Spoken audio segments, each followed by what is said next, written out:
Hey YouTube, it's Brian from Brian Expense Aquariums, and give you guys an update on our 55-gallon African cichlid tank. And it's been a while since I showed this tank, and there's been quite a few changes.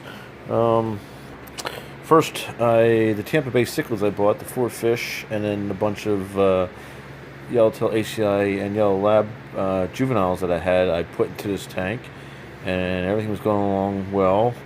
And then, I don't know, maybe a few weeks later after that happened,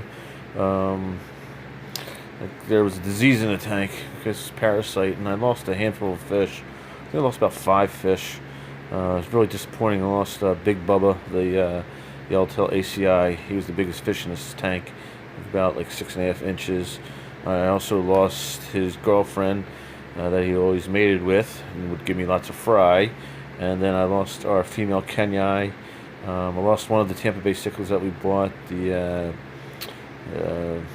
Chihuahua, and there might have been one or two others. Thought I was going to lose the OB at one point, but medicated the tank pretty strong, and everything's going good now. That was by a couple months ago, and then here's the white lips. Looking pretty good, getting bigger.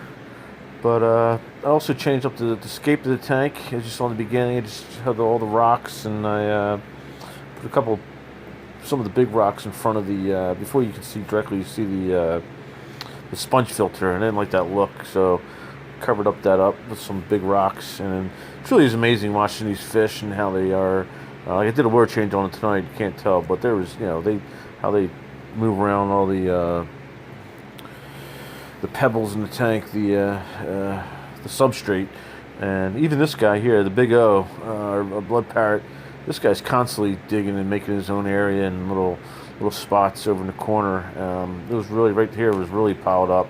Like I said, I did a word change. I always like to mess it back down and let them go at it and dig again. But right now, this tank's doing pretty good. So as you never know with African cichlids, especially Mabuna. There is some aggression going around, but it's getting kind of spread out. The juvenile yellowtail ACI and yellow labs are doing well in this tank and getting bigger. So there's a diverse group of adult fish and to juvenile fish. And I'm sure as these juveniles get bigger, they'll start taking on some of the adult fish and have to deal with that when it comes. So there you guys go. A quick look at our 55-gallon African cichlid tank. Comment, like, and subscribe.